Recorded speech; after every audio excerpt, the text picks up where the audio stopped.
Very good, thanks.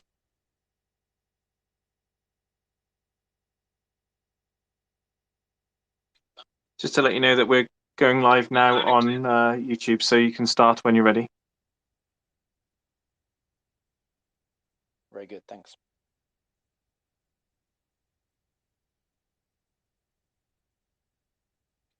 Just to let you know that we're going live now on YouTube, so you can start when you're ready. Very good, thanks.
Guard, we're ready to go when you are. You're currently muted.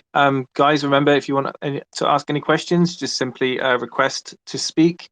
All questions will hopefully be answered, and also we'll have YouTube questions answered during the gaps in the conversation.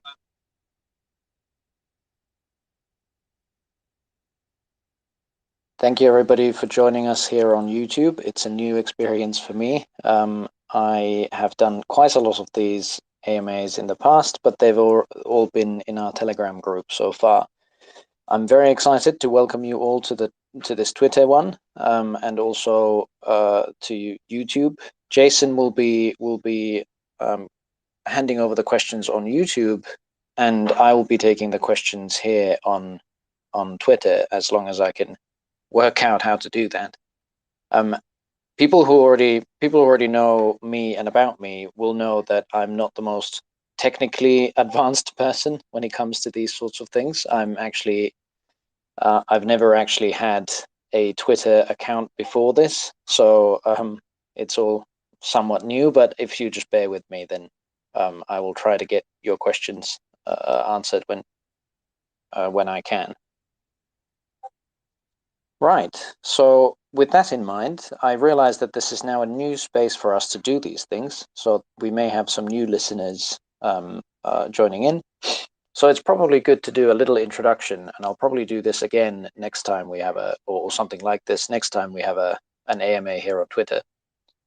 So by way of introduction, EverRise is a system which includes a token and apps.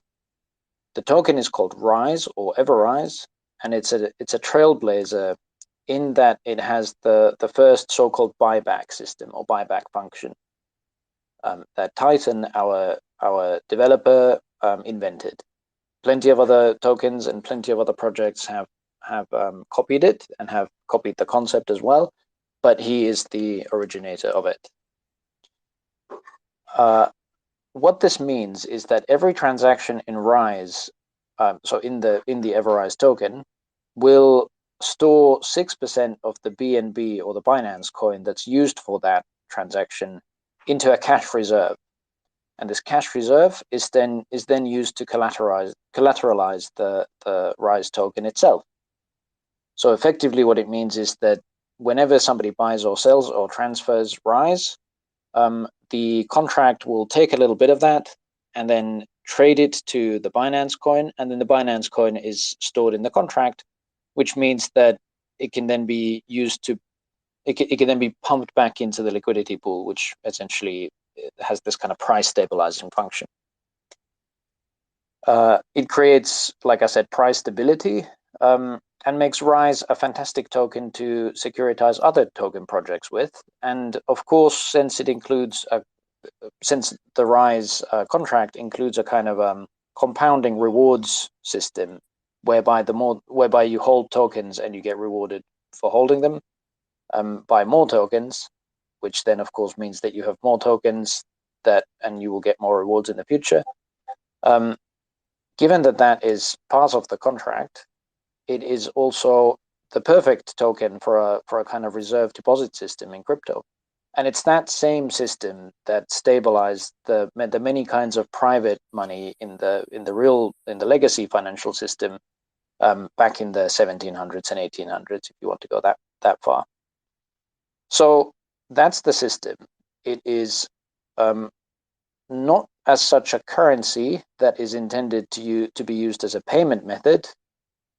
It would be quite a rubbish system for that, because it involves that taxation on, or that sort of a fee that's taken off every transaction. So every transaction essentially costs the person who does the transacting.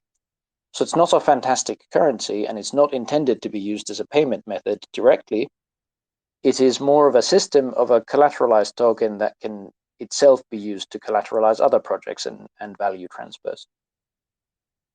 And good thing too, because our value transfer system, known as EverOwn, is about to launch on the 8th, so in a few days' time.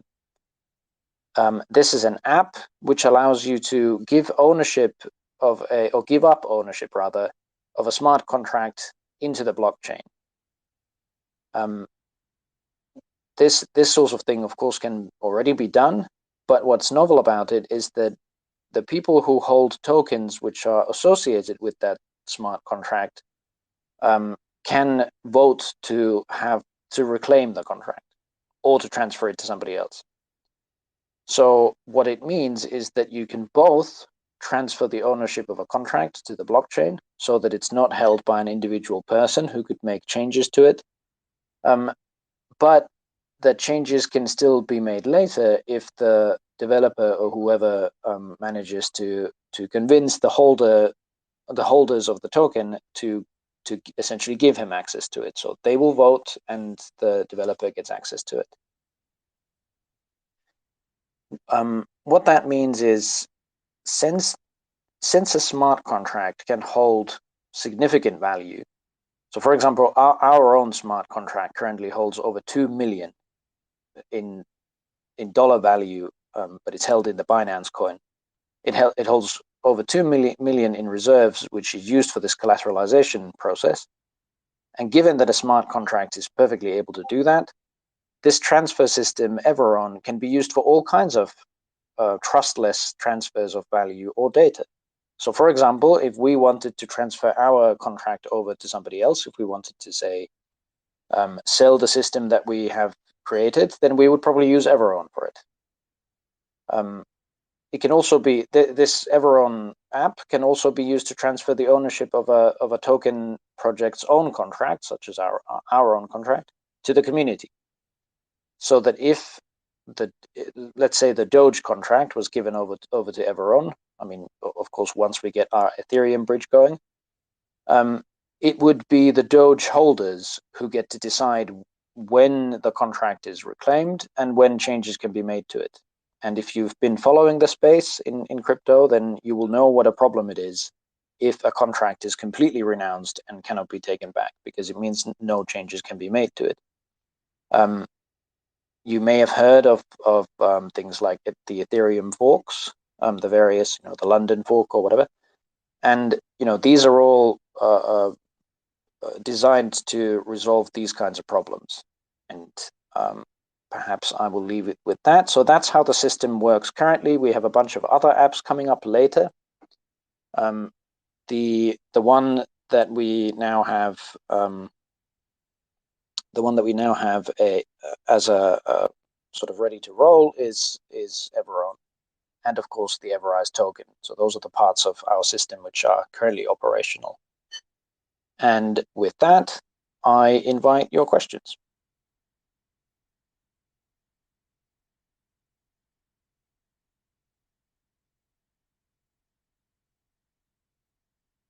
I think I have one here. So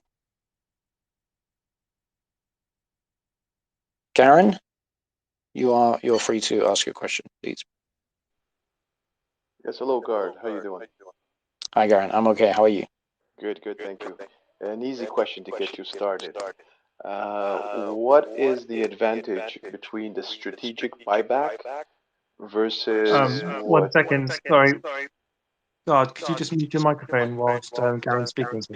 Oh yeah, of course. Sorry. Okay, yes. So Garen, try again. I'll mute. Okay. All right, here we go. Yeah, that's better. No echoes. So, what is the advantage between the strategic buyback versus a burning that's done through every purchase, like I think Ethereum 2.0 currently is doing? On every purchase, there's a certain amount that's burnt.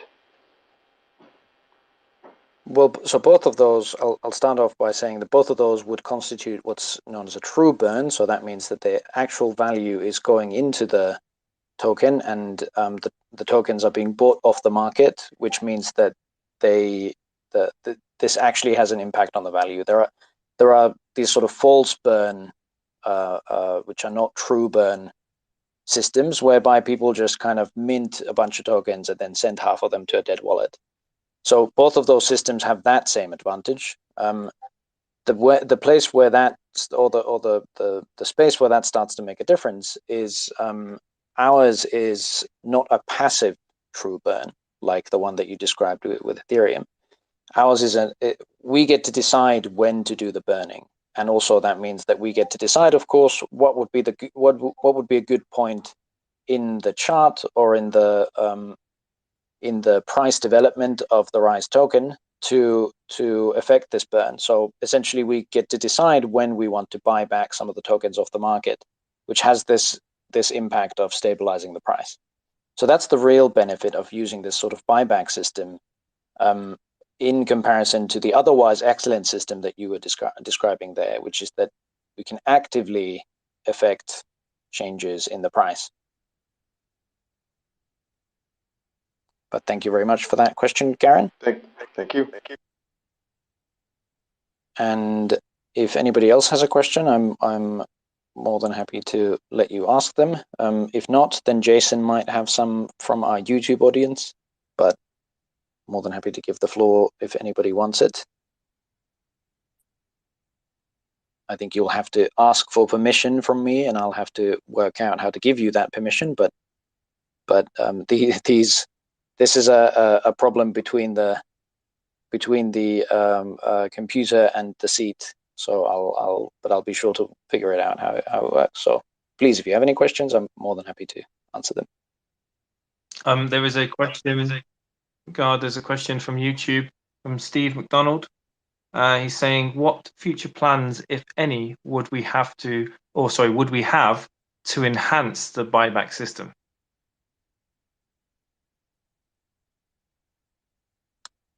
Future plans, if any, to enhance the buyback system.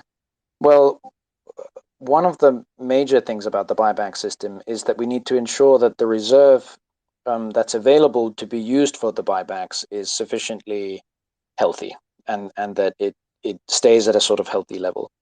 One way in which we're enhancing that is that the app itself is a paid service. So the app EverOwn, which is the value transfer system, or the contract ownership transfer system.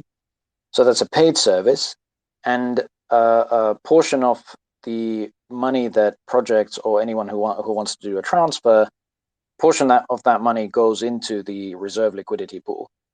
The community has humorously named this reserve liquidity pool the Kraken, because it sort of appears and out of the depths of the ocean and affects changes in the price. But that's one way in which we can enhance and make this system more robust, which is just to make sure that there's plenty of money to be used for the reserve system.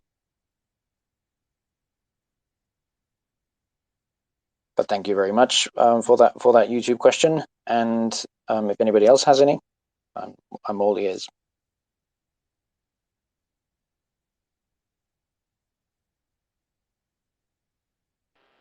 Well, if no one has, I'll have a follow-up question. Oh, apologies. I did just give, somebody did just ask, James just asked permission, and I gave it. I was a little slow to tell you guys that that's what I was doing in the silent moment there. So James, please, the floor is yours. Oh, thanks, God. It's a very quick one. There's been a lot of chat on the Telegram site today about the big move in monies from the marketing wallet. Obviously, I'm not going to ask you what you've spent it on and what the plans are, and I know you have it in line with the release of EverOwn. I was just wondering, is that going to be coming out literally on the 8th, or are there plans to have marketing going forward from Monday? It's more. Oh, sorry. Let me just. Okay, there we go. So it's more the latter. It's of course a substantial amount of money that was taken from the business development wallet, and that corresponds to a kind of whole campaign, and that's pretty much the amount of detail that I could give you about it. But it's very much a we are launching this new app, which is one of our flagship apps, and of course we need to make sure that we tell people about it, and that we give people the ability to not only obviously know about it and to be able to use it, but to also know what it's for, because it's obviously, or rather it's not obvious always what these things can be used for. I think the easiest use case for it is the renouncement of project contracts, but it could also be used for a host of other purposes, which are much more kind of to do with real life. So we'll be doing a whole kind of marketing campaign to do with the app, and it will be very exciting, no doubt. But thank you for the question, and we have a couple of other requests. So Marius, you have the floor.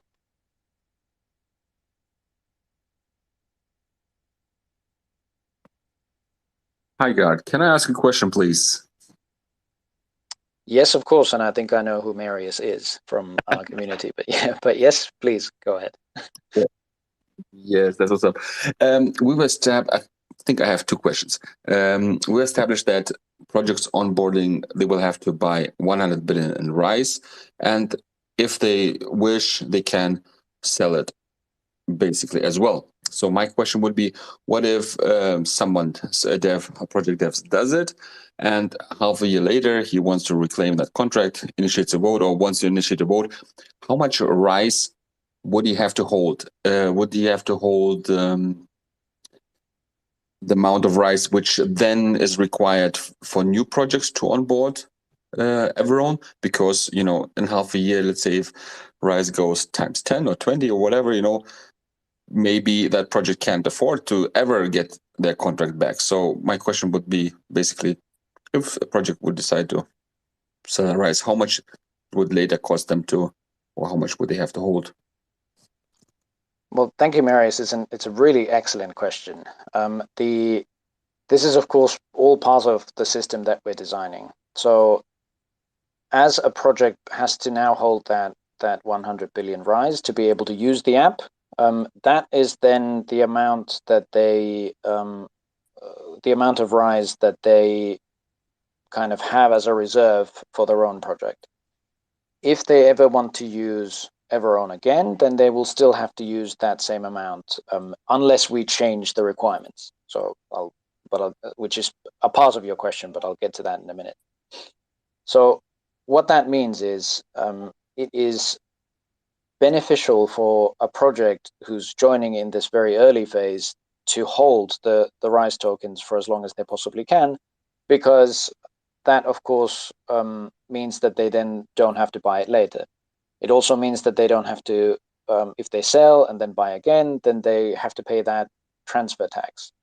And furthermore, if they hold it, then they also get reflections on their holdings, which means that they get that passive reward for just holding it. So all the incentives and all the kind of game theory is stacked in such a way as to ensure that the projects actually hold their tokens so that they don't have to worry about it later. Now, why would we do it like that? And why do we want to incentivize that kind of behavior? And the answer is simple.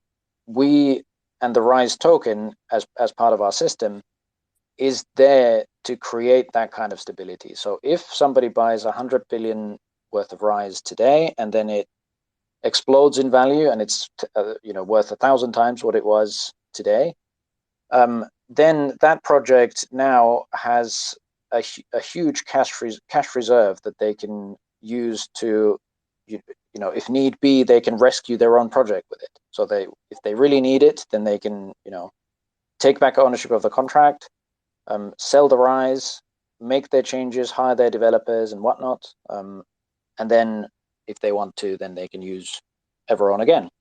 So that's how the system is designed, and it's designed specifically for that project owners will hopefully realize that their incentives are actually to hold, because they don't know which way the price development of RISE is going to go. Whether or not, and then this then brings me to your second question, or second part of your question, which is, would we ever change that number? Is it always going to be 100 billion if new projects can't afford it? So in this early phase, we've decided to have 100 billion as the requirement, but in the future, we might actually tailor this requirement to the market cap of the project, and you can probably see where this is going, or perhaps you can. It is, if and when we start doing that, then we will essentially become a little bit like the reserve deposit system that I was talking about. So in the real world, or in the sort of legacy financial world, what has to happen if you want to, if you have a bank or other financial institution, is you have to have a reserve deposit with your friendly local central bank. So, for example, if you want to have one in America, then it's the Federal Reserve that asks you to have a reserve deposit system. Now, we want stability in the crypto world, but we don't want centralization in that way. So instead of us requiring people to deposit money with us, we give them the option. So they have to, in order to use our services, they have to hold RISE. But if they want to, then they can, of course, sell. So it's a sort of fairer and more decentralized version of that system. But what that does mean is that if the price of RISE starts to rise, then we might have to rethink the amounts, just in the same way as, let's say, the Federal Reserve does every now and then. So they actually change their reserve deposit amounts based on, what's going on with the project, or how much money is in the bank that they want to collateralize, and so on and so forth. So we're looking into implementing that same sort of system. So we may well change the amounts later, but in the initial phase, it is all standard. So if you want to use it today versus tomorrow, then it will always be, or it will, in the foreseeable future, it will be the 100 billion. Quite a long answer to your question, but it was such an excellent one, as usual, that I felt it required a long one. But thank you very much, Marius, for your question. And I hope that made some sense to everybody. Right, now, if I didn't scare you all off with that answer there, I'm open to further questions. Jason might have some from YouTube as well. Yeah, I have a question from Shiva Kumar on YouTube. He's asked, are you going to stop the burn in future? Because it will lead to getting better reflections because of less supply. That's a question from Shiva Kumar. So we are not currently planning to stop the burn entirely. But of course, when the price of if and when the price of the token rises, the amount that will actually be burned will level off. It's something. It operates as, or if you want to look at a graph that kind of represents this, it's Google a logarithmic function, and you'll see how it works out. So the burn is very fast in the beginning because the price of the token is low.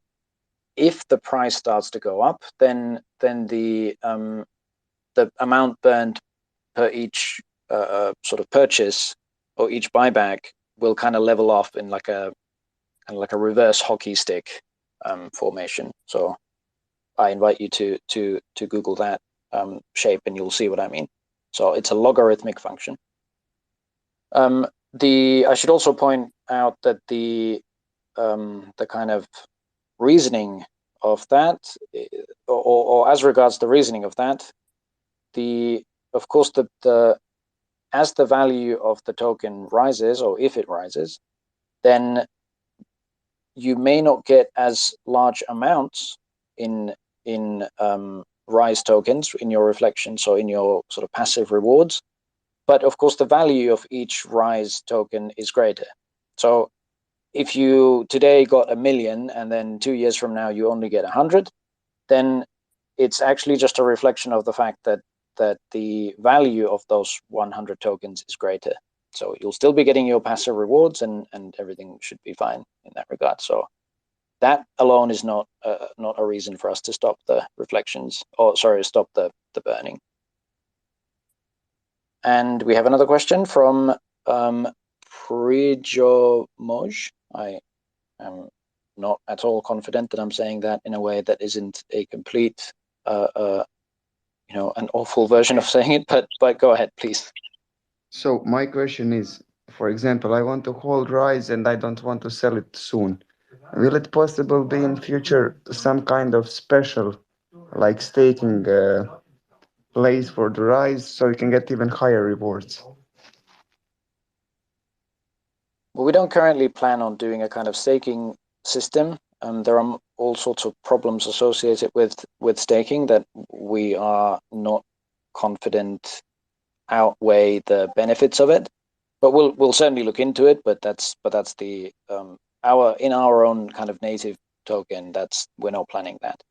However, of course, if you really want to hold it, then you do just get the reflections based on the volume of trades, and you also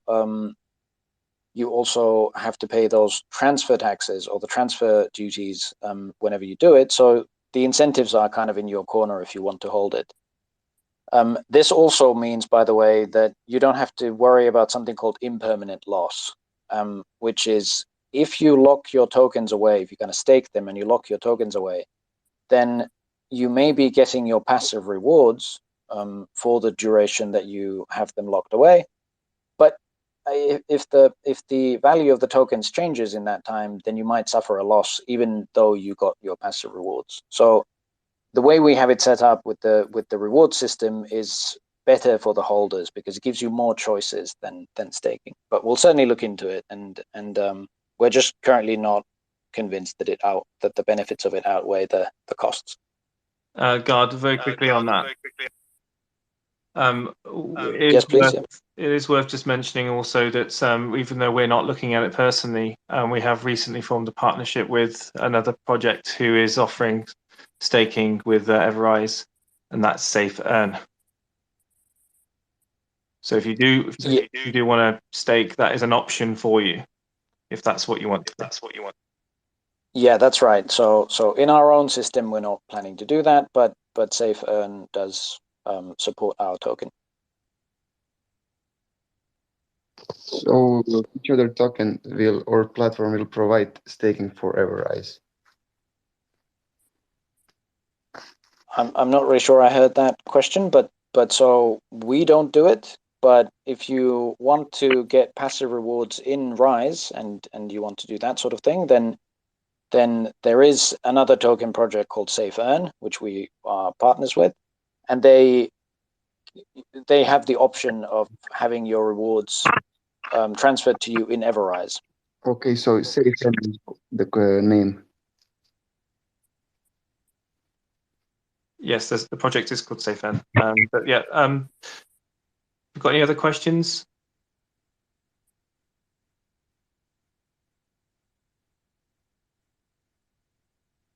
Yes, please, if I may.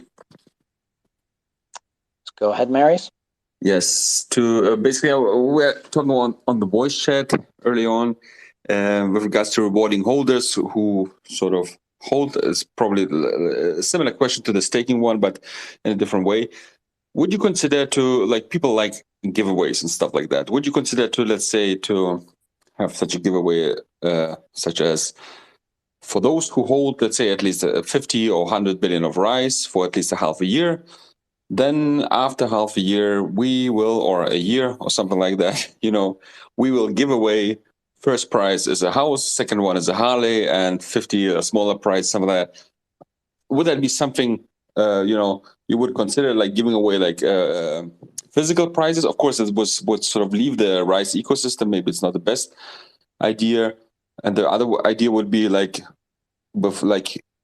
would there be any rewards, let's say locking our wallets, so to encourage holding as well? Like, are there any plans or ideas on your end to reward holding or holding tokens, something like that? Well, I rather like the idea, and I think it would be quite a fun idea in a way to do.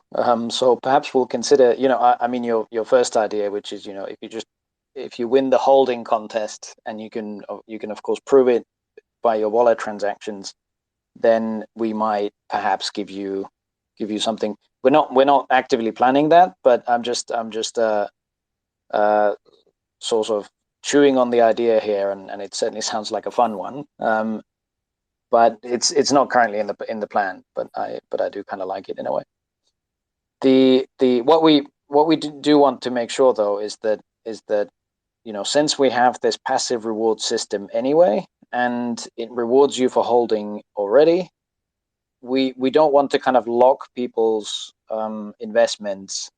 We want people to have the choice of basically hedging against this kind of impermanent loss problem, because it is a real one. I mean, I'm not sure I have the time or the materials here to go through all of it, but if you just Google the words impermanent loss and staking or something like that, then you might be convinced that perhaps the best thing to do with your tokens is not to lock them away and have them involuntarily held.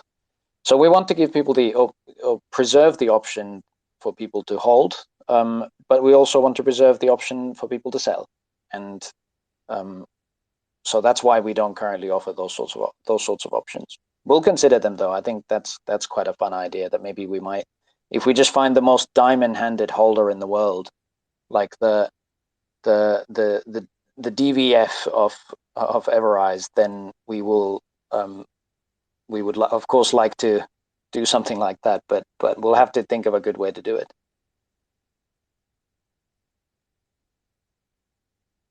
Oh, and there's another question from another community all-star. So Eric, I hereby give you the floor and await with trepidation as to how difficult a question this will be. So Eric, please.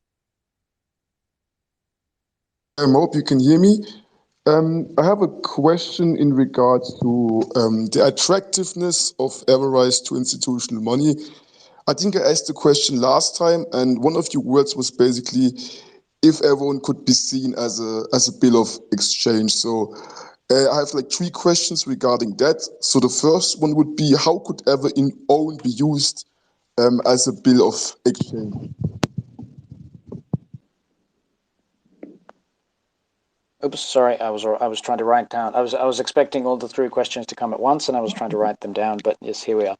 So so I mentioned it as an example of a kind of potential real-world application that could be used. Of course, it wouldn't be completely identical to a bill of exchange. Perhaps for the benefit of everybody who isn't, completely au fait with financial instruments and documentary transfers, a bill of exchange is it's a method of essentially transferring money from one merchant to another. What it does, or one, a person who's in business to another, it is a little bit like a check. So what you do is you fill it out, you fill out who it's going to be for, or you can put to order. What that means is whoever happens to be holding it, they can sell it to somebody else. So let's say that you hold a bill of exchange that somebody, let's say you're a merchant, just to make things simpler. So you bought a ton of, I don't know, soybeans from America. As a payment, you gave them a bill of exchange, so that whoever sold you those soybeans in America can just go to their own bank and redeem that money. So you didn't actually give them any money, you gave them a bill of exchange. And the bill of exchange is kind of written to your bank in America. So you've deposited some money in a bank in America, and the soybean salesman can then take the bill of exchange and get the money out like that. But what the bill of exchange allows you to do is it also allows you to just keep transferring that bill, because it's still worth the same amount of money. So let's say that it's a bill of exchange for £100,000 or $100,000, and that soybean merchant himself happens to owe £100,000 or $100,000 to his own supplier or whatever. Like he bought a big tractor this year or something. So he gives that bill of exchange to that person, and that person can give it to the next person, and they can give it to the next person, and so on and so forth. So this is called a negotiable bill of exchange, because it operates a little bit like money. So what that allows people to do is it allows them to kind of flip their stock. So the stock that they use in trade, so let's say the soybeans or whatever, it allows them to flip that quicker than if they would have to wait for the actual money orders to come in. But the risk, of course, with that is that the bill of exchange isn't worth anything. So let's say that there is no bank and that I was just a fraudster, and when I bought those soybeans, there never was any money that was deposited with the bank, and therefore the bill of exchange is worthless. So whoever actually then goes and cashes it will realize that, oh, this whole thing was a fraud the whole time, and so then the loss of that kind of starts going back up the chain. So with that, we can have so with that background, one way that we could use EverOwn, or a clever entrepreneur, I mean, we're not going to do this personally, but a clever entrepreneur could use EverOwn, is to write up a smart contract, have the money deposited there, much in the same way that, say, for example, our own smart contract has those $2 million, or $2 million worth of Binance coin, I should say, and then just transfer that contract using EverOwn. So they could, I don't know if I want to continue this answer much longer. I think perhaps that's clear, Eric, or did you want any more? I realize you have two more questions to ask, but does that make sense? Yeah, definitely. Okay, if I may, I would like to ask the other two questions. So the second one would be, I will actually just read all of the next two ones, so that's basically done. So the second one would be, who would be our potential customers that could use it and benefit from it if we would have this option, or if we would be viewed as a bill of exchange? And the last one would be, how easy would it be to demonstrate institutional money or institutional trade private money that this is what we're able to do? So that would be the last one. Thank you. Excellent questions. Absolutely excellent questions. So who would be our potential customers for this sort of bill of exchange system? I should say that, bear in mind that we're not building that bill of exchange system. We're building a platform for other people to develop that system. So we have this app. This kind of real world application, I would imagine, is probably going to take a little bit of time. I don't imagine that entrepreneurs are just going to, happen across our EverOwn D app, although we're going to do some marketing for it, but this kind of adoption might take some time. But once upon a time, a clever entrepreneur will realize that this could be used for those sorts of purposes.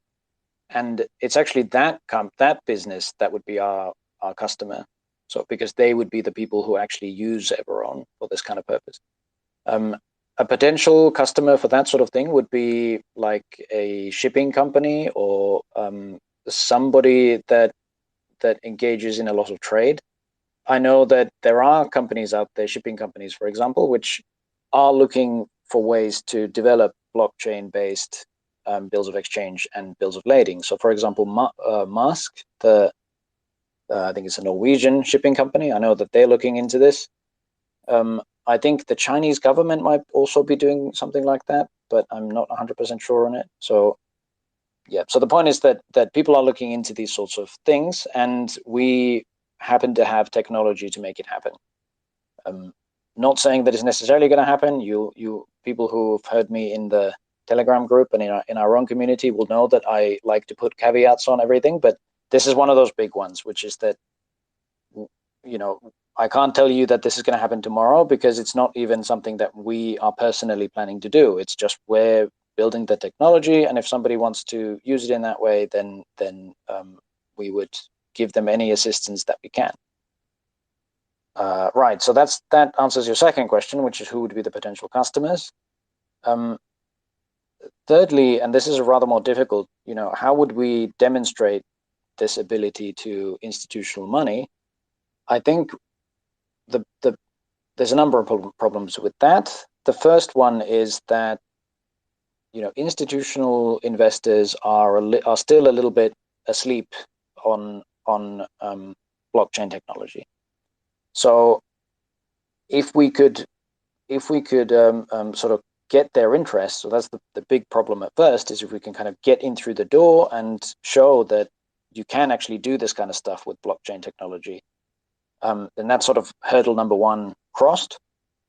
But the problem is that a lot of this, a lot of those kinds of investors, they frankly don't really trust blockchain yet. But, you know, so we're working on it, but it's not something that we're expecting to happen, you know, next week.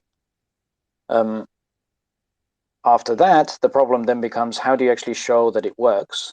And that part is pretty easy. You know, we can definitely show that you can create trustless money transfers and value transfers using our system. That's quite an easy problem to solve. I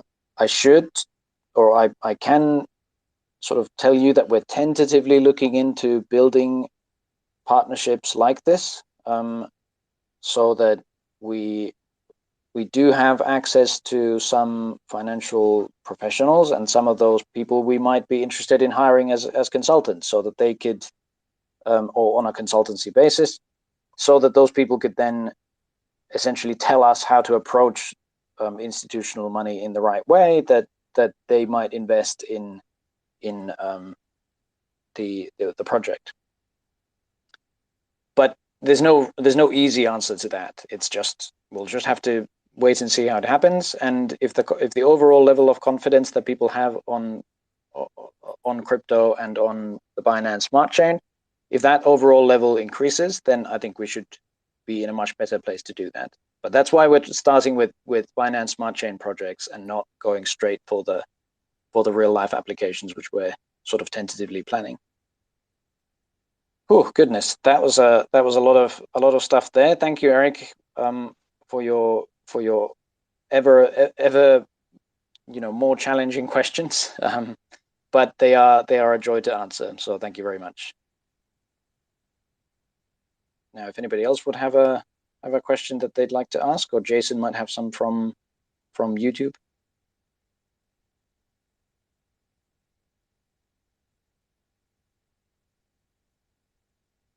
I've got a question from YouTube, Gard.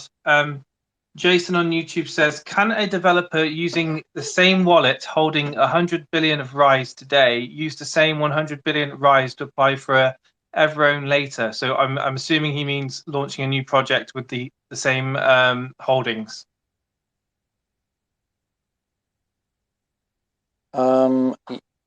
I will have to get back to you on that. I'm actually not sure how the technical aspect of that particular part works. I think so the wallet that you kind of register with when you start using EverOwn is not unique. So that I mean that you could use the same wallet, I think, for multiple transactions, but we can of course change that. So I'll just have to check with our developer and CEO Titan, and also Suresh, as he's now known, and see how that works. So I don't actually know the answer to that question.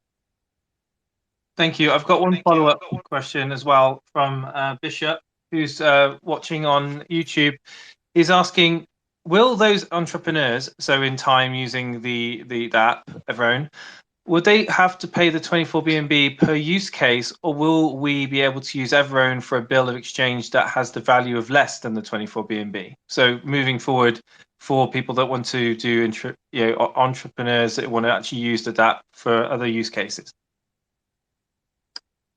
Yeah, good question. So I think for those sorts of things, we would have to not only offer them the use of EverOwn, but kind of some sort of modified version of EverOwn, because we would very likely also have to make sure that the contract is such that it's suitable for this. So like what I mean is, let's say that you have, like say the Dogecoin contract, that already has such a huge amount of holders that it would be impossible to use that contract to transfer anything. So we would have to write up because it has so many holders. So we might have to write up a contract that only has 2 tokens, and or whatever, and it's actually those tokens that these people then transfer rather than EverOwn, if that makes sense. So with that in mind, if we get a sort of partnership later with some clever entrepreneur who wants to do this kind of system with us, then we could also, of course, change the pricing so that the bill of exchange can be used for smaller amounts of money. I don't necessarily see why one might, because for those sorts of money transfers, it actually makes a lot more sense just to use your normal bank. But it is possible we could, let's say that there's I don't know, what would be a trust, a system of trade where the money amounts are small, but you still need an awful lot of trust, would be maybe something like a Facebook marketplace, or some unknown person that you're somehow, there are these apps where you send them money and then you hope that you get your product in the post, but you may never get it. So for those sorts of systems, if let's say Facebook wanted to incorporate our EverOwn system, then we would just have a kind of modified version of it so that the amounts would be smaller. Thank you, Gard. There is another question, but I'm mindful that we want questions also from Twitter. So maybe have a look to see if anyone's got the hand up. If not, come back to me. Yes, we do have a request. Oops, who just disappeared. So perhaps we'll then take that YouTube question after all. Yeah, we got a question from ABC on YouTube. If EverOwn were to get hacked or technically exploited somehow, will or can other projects become exposed to the risk of that attack? That I'm assuming he means that are using EverOwn. So for this sort of thing, I mean, the short answer is it could, but for this sort of thing, we actually have a kind of fail-safe plan, so that the EverOwn itself is a program that has code, and somebody ultimately needs access to that code. And the reason we want to have a system in place where we can both have access to it in the case of emergency, as the case may be, and also have it kind of safely stored away, is precisely this sort of thing. So that if there is a hack of it, then we can swiftly get to it. The system we have that we're planning for this is we're still kind of working it out, or we're essentially in contact with a couple of partners who are well respected in the space, and we might, but I can't announce anything yet because the deals are not finalized. But we're looking into developing that sort of system in the near future, so that we can both access the code of EverOwn, but that people can also feel confident in putting their contracts onto the blockchain using EverOwn. So yeah, so essentially just watch this space, but we are very much thinking of those sorts of problems. Great. So more information to be disseminated soon regarding that. That's great. Thank you. Well, I would certainly hope sometime soon we have some news on that. But there's also, I should say, a limit to how much we want to publicly say about who these the kind of third party who would have to also say, this independent third party who would also have to say yes to us accessing the code. There's a limit to how much we want to say about that, because that could lead to hacks, so we'll think of the optimum way to do it, but hopefully I will have more to say on that in the near future. Yep, perfectly understandable. Yep. And any other questions on Twitter? I see. Okay, here we go. I've caught you now. Right, here you go. So it's Stu McD. The floor is yours.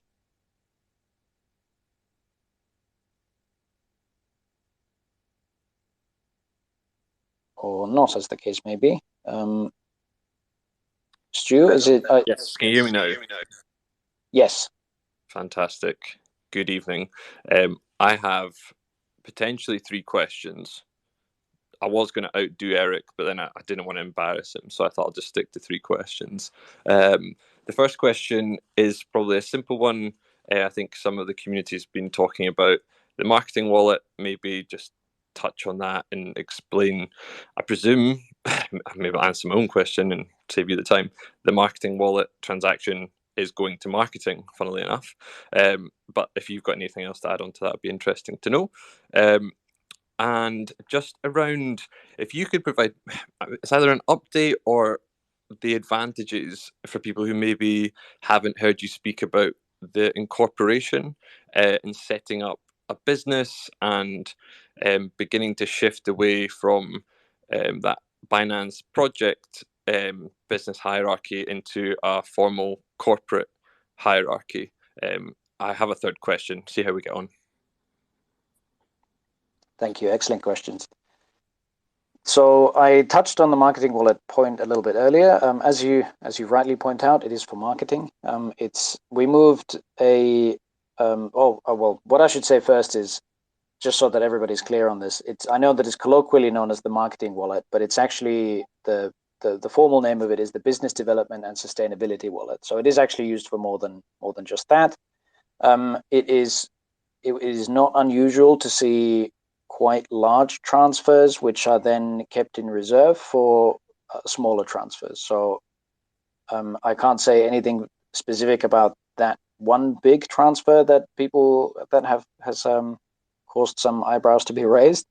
But what I can say on a general level is that we don't normally just move money straight to the person that we do marketing with. But we also do things like, if say BNB is quite high, we might move it to a different currency so that if it looks like BNB might have a reversal. But that particular transaction is going to be or substantial chunks of it are going to be used for various kinds of marketing purposes that have to do with an entire marketing campaign. So you will no doubt see it when it starts to come out. On your second question, which is the advantages of sort of moving to a more corporate form and shifting away from the sort of informal organization system that happens in the BSC space and more into a more formal company form. I mean, the advantages are really quite numerous. I know people.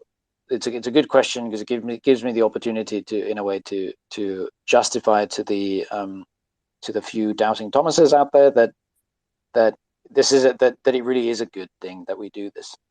That is essentially because the concerns that people have about it is that it is us kind of throwing our lot in with the evil government or whatever it is. There's some version of this. What I would want to say is that, regardless of your form and regardless of how informal it is, regulations that apply to you are not optional.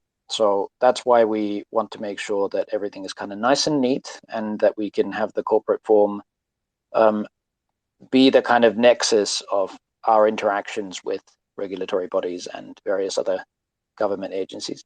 So that's actually one major advantage of incorporation, is that the government isn't, or various governments and things like taxes and such, they still apply to you even if you're not formally incorporated. It's just easier and sort of legally much more neat to have the nexus of all those interactions be a company rather than it be a bunch of people. So that's one major advantage. The other major advantage, of course, is that it's actually much easier then to prove that you follow the regulations that apply to you, because things are messy in the BSC space. That it's not clear what your physical location is, for example, or where does the sale happen or whatnot. I mean, in our case, the sale, we're not responsible for the sale of the token at all, because that happens through PancakeSwap.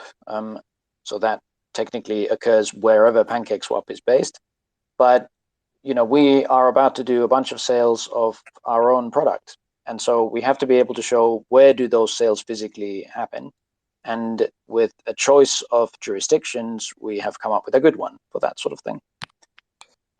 That's another major advantage. And the third major advantage is that more formal partnerships are available when you have a corporate form.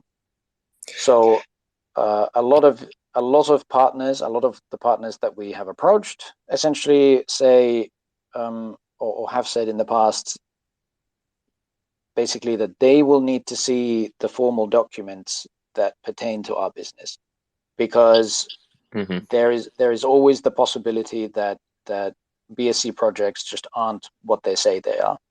But if they can go through the filings and if they can see that, these guys are incorporated in whatever jurisdiction they're in, then they might sort of get that extra push to get them through the finishing line, and we can make a partnership with them. So that's one huge thing, really advantageous. That's really about transparency for investors, having the corporate governance structure that they're familiar with, that their corporate governance policies will have to accept. And it, like you said, and I think Eric touched on in his questions, it's about opening up the market to larger investors. So it's great. I mean, it's all really promising stuff. And it's moving at such a pace, which is not normal. Considering it's been 2 months, there's been a lot achieved. So congratulations to the core team. They're really doing a great job. It is, you're absolutely right. It is a pace that is kind of it's incredible, especially given that we're kind of having to do this while doing a bunch of other things, things like marketing campaigns and this sort of thing, and development, of course. I mean, Tyson, the CEO, is busy doing his development work this whole time. So it really is quite something. The pace of activity on the team side is quite something. I'm starting to. I think I can remember what a weekend was like, but I'm not really sure if that was some kind of dream. But it is what it is, and we have to get the business sort of on safe ground so that we can ensure so that we can we have the level of transparency that comes with these sort of corporate governance systems, and that we can, of course, attract the kinds of partners that we want to attract. So it is very important, although it has caused a few eyebrows to be raised in the BSC space, which is meant to be decentralized and so on and so forth. But thank you for the question, and there's time for one more brief one. So not one from Eric and not one from Marius, but if we have one perhaps from YouTube or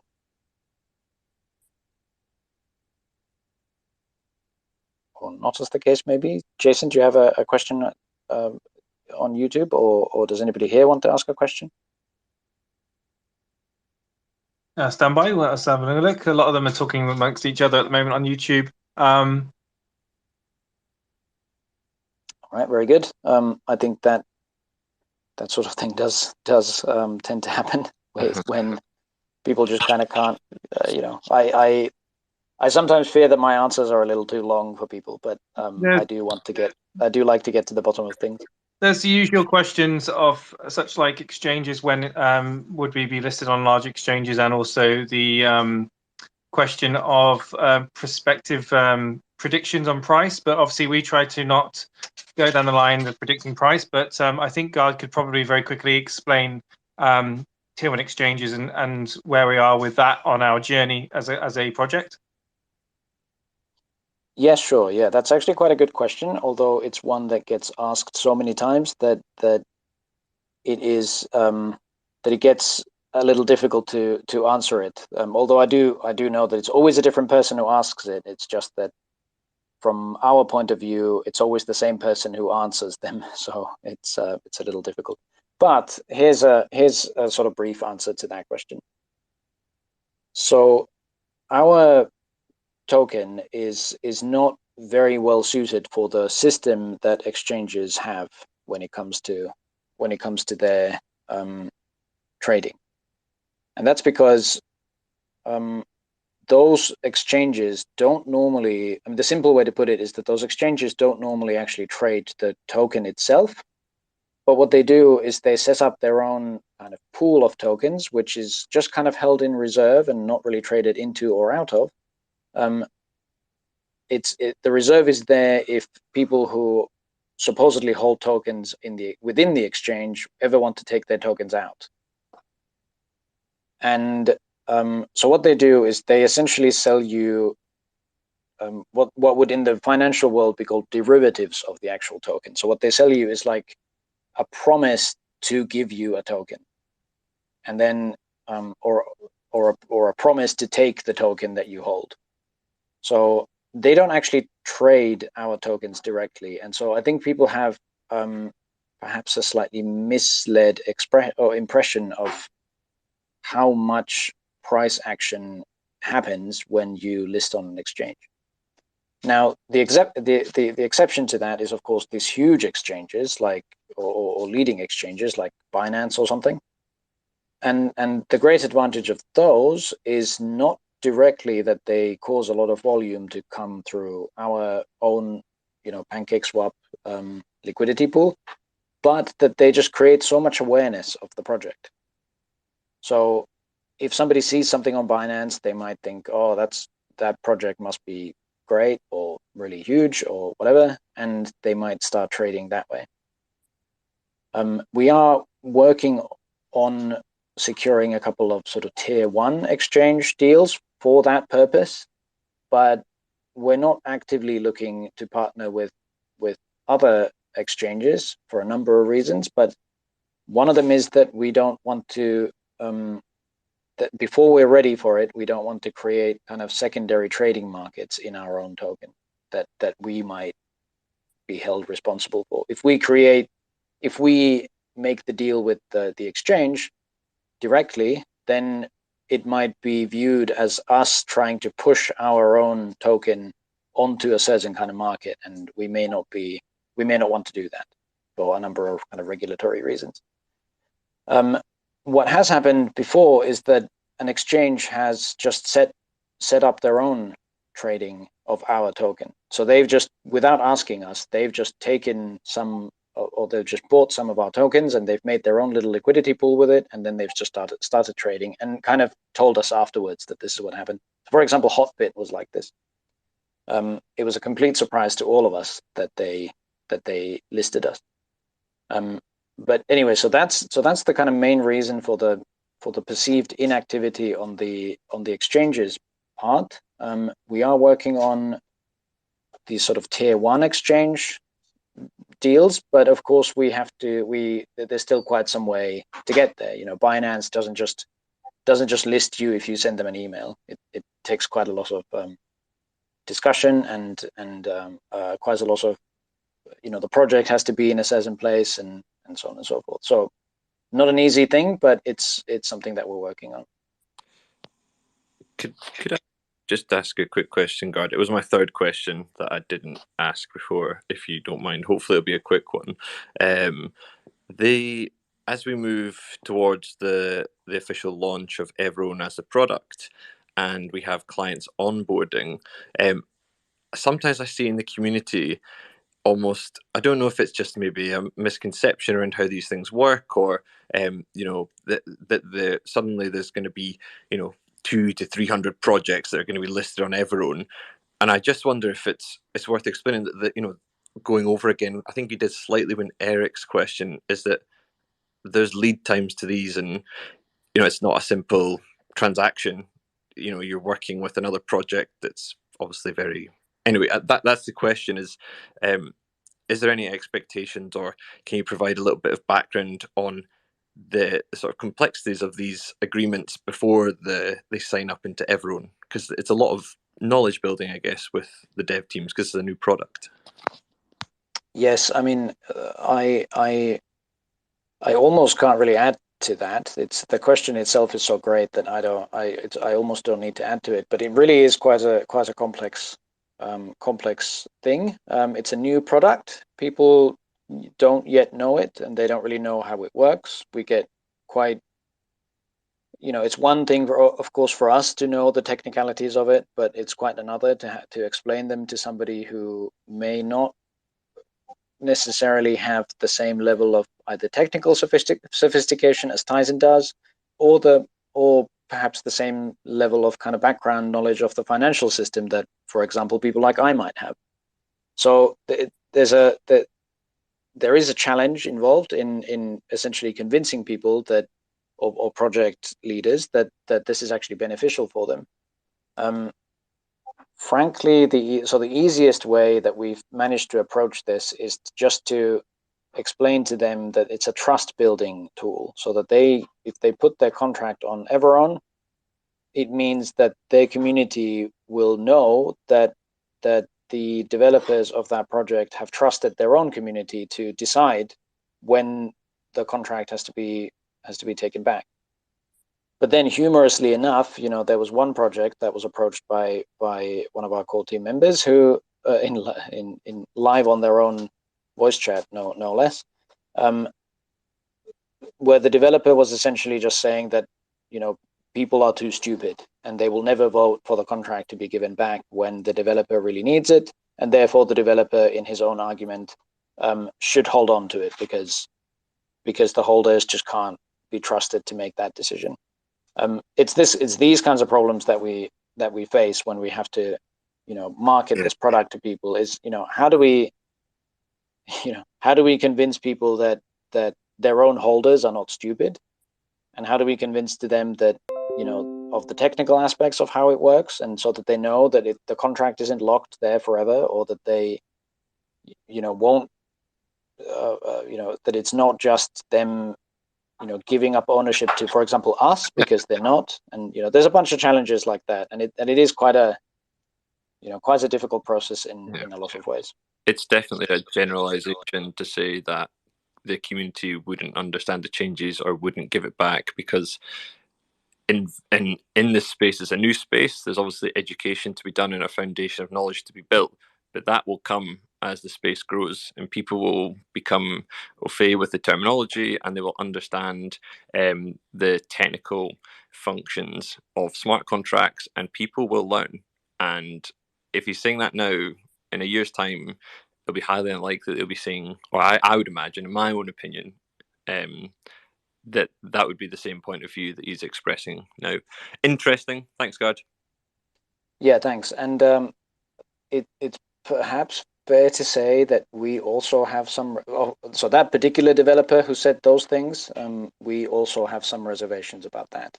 So if anybody was in that voice chat, they probably heard one of our core team members go and make that sales pitch, and probably also heard the shall we say cynical reply that person gave, which I think spoke volumes about how that person viewed their own community. And if you view your own community like that, then you may not be the sort of selfless and altruistic developer who's really just trying to make the space better that your holders might expect you to be.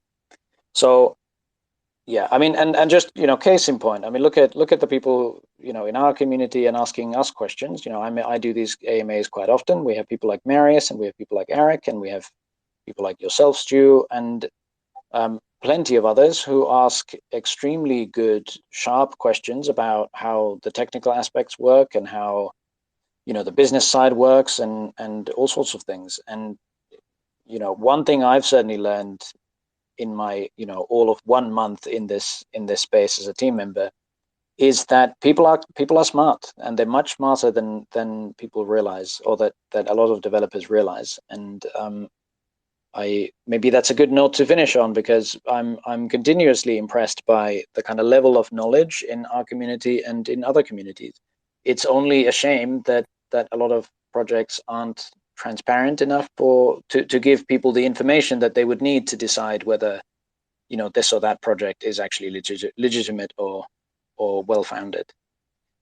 But that is what we try to do here. I'm trying to segue into some way of, you know, finishing this, because I always go way over time. But that is what we try to do. These AMAs are a large part of that. We also, you know, do all kinds of things in our Reddit page, and in the Telegram community, and all sorts of other places. So if you do want to know more about us and are sort of curious, then please do approach us on Reddit, or on Telegram, or Discord, or here on Twitter, and we'll be sure to, or we'll make every effort to try and answer the sort of good and legitimate questions that we get.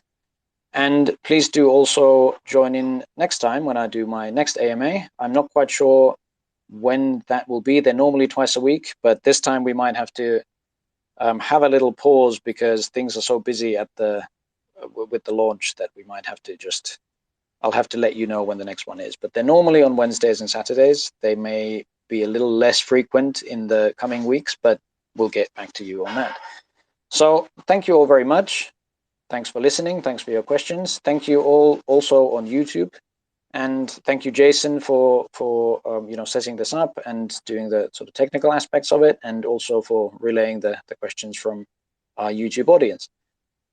That's all I have, and I wish you all a happy Saturday, and I hope to speak to you all again soon. So thank you very much.